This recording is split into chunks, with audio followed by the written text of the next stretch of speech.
publication and about me as an author.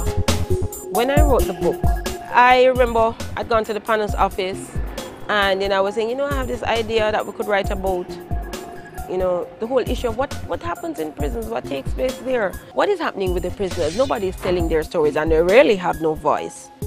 And so it's just my yen for the intrigue, what people don't know.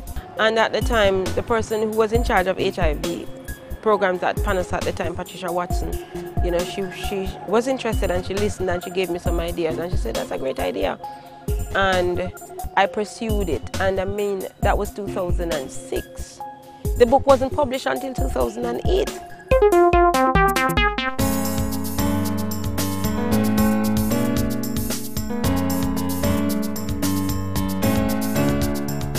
I've worked in media most of my life. I've always been intrigued by the written word, and I started out in media several years ago as a freelancer.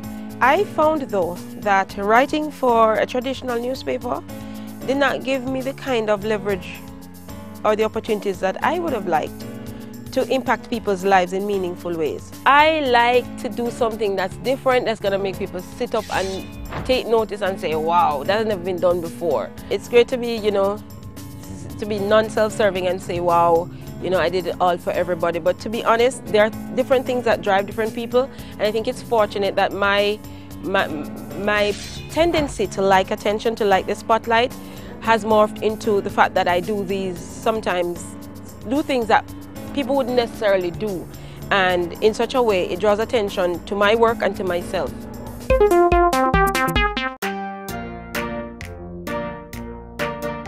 Are you a Caribbean writer? Do you write from a Caribbean perspective? Become a member of Advanced Media Productions Writers Club from wherever you are in the world. Visit www.ampglobal.tv or join us on Facebook. Share your Caribbean story.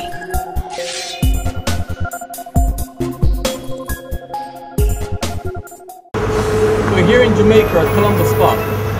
Advanced Media Production.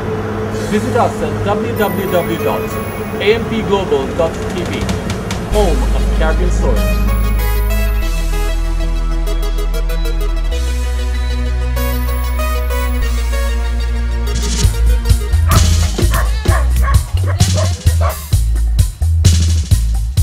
Morning, Ida.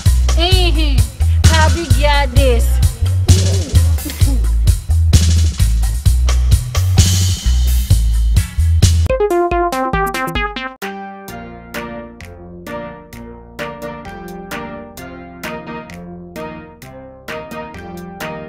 I'm always intrigued by what people don't know, to try and find out what doesn't exist yet, because yes, everything is out there, and I hate, to reinvent the wheel.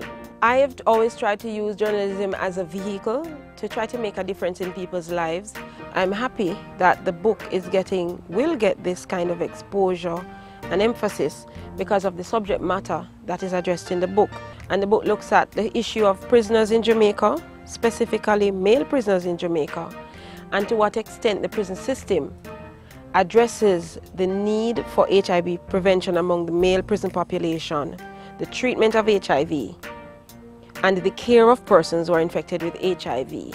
The whole issue of someone not having the liberty to move at will, that in itself is frightening. I have to admit that not everybody has that tendency or interest or capacity, but what it does, it allows you, the journalist or the writer, to really do more justice to a subject area or a population or someone that you're writing about or an issue. You're able to, give a broader treatment to it and get more perspectives in. And what you do can be used probably much more. For example, I was at a stakeholders meeting just last week, Thursday, with Ministry of Health and the Pan American Health Organization, and they're looking at a monitoring and evaluation exercise to see how to assess the HIV and AIDS response of Jamaica at this point, and they're interviewing key populations, and the prison is one of them. They'll be going into the prisons, and I was able to, advised them that I've done this book, and they said that one of the key things that they'd like to see is literature that has been done before. It is useful for us as Caribbean people to own our stories, yeah? And to own our issues, because I've had a pet peeve, and a number of persons in the Caribbean have had it, whereby international media houses will come in and they tell our stories, but they can't tell it the way we can tell it, with the perspectives that we can give to it, because we have lived it.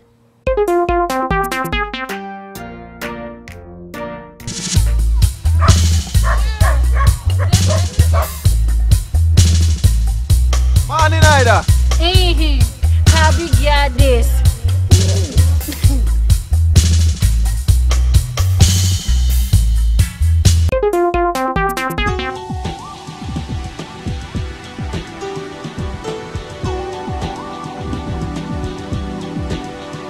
I'd like to throw down the gauntlet and the challenge for journalists to do more than just a one-off reporting. I mean, column width is reducing. I mean, right now you're hearing from your editors in the newsroom that you cannot write more than 400 words, and there are editors who are busy chasing a deadline who will just chop your story where it's at. It's a disservice, and it's not doing justice to the issues and to the people who we're writing about, and we can do more. The interesting thing is that social media has opened up the door for self-publishing, I mean, on a large scale. I myself am writing my life story as one blog entry at a time. It's called The Long Way Home. I started last month and I've done like 4 entries so far, and the response has been phenomenal. I mean, growing up near a place called Catadupa, I mean, up until a few years ago, when I was growing up, I didn't call the name, and I was in Kingston at high school. I was like, Cata what? I'm like, okay, I'm from Antigua Bay or St. James near Cambridge. Even on people's Facebook pages, they can write notes and publish stories. And so just getting the word out, and sometimes when you get the word out, then that is how it draws attention to your work, and somebody would say, okay, you know, I'd like to publish that. There are a number of short story competitions, and the internet is a great tool for research to find out where, you know, you can publish, or who can publish for you, or how you can publish. And there are NGOs like Partners Caribbean that will pay for this kind of work. You know, it's just for people to approach it creatively, for journalists to approach it creatively. There might be an issue you want to write about, or peg it to something that is topical that can be funded. Again, the relevance of documenting, that is important, because it ties into our culture, and the fact that we're really losing out on the culture and passing on, you know, what it is that was experienced then.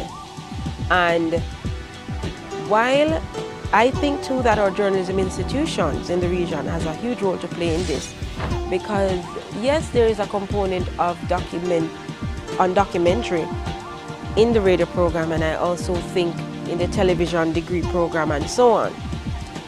But I don't know if more can be done to kind of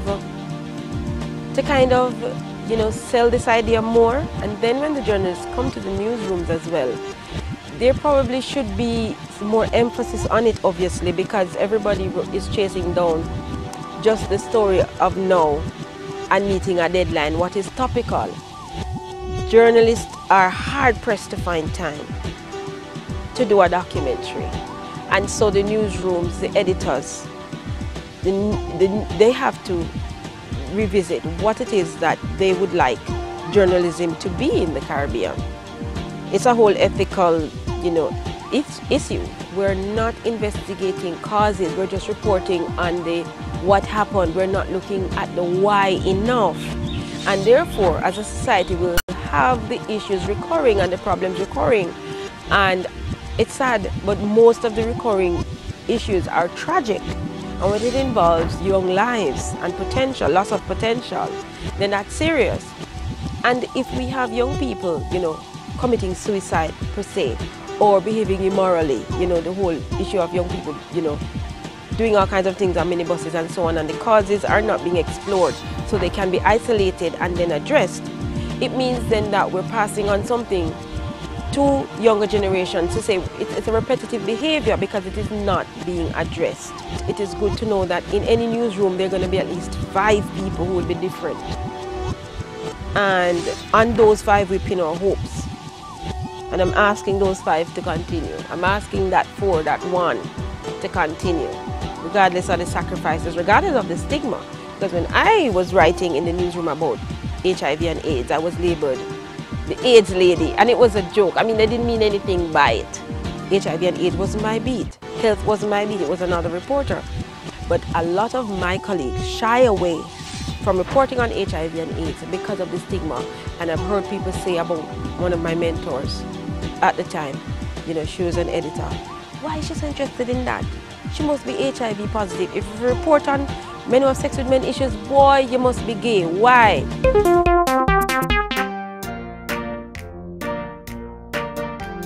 Watch a Caribbean story, eCarib, Carib Live, Carib Minutes. Visit us at www.ampglobal.tv.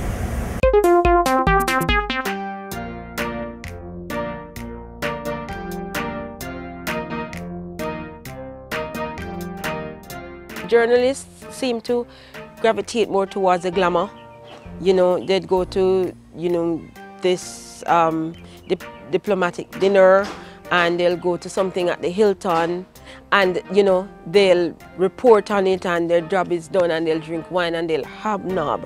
But then the people at the grassroots level, you know, who don't have access, who tell their stories. I grew up poor. And it's probably that background. A lot of people grew up poor, but they disenfranchised themselves from it. And if you can hold on to where you're coming from, if you come from a humble beginning, that empowers you.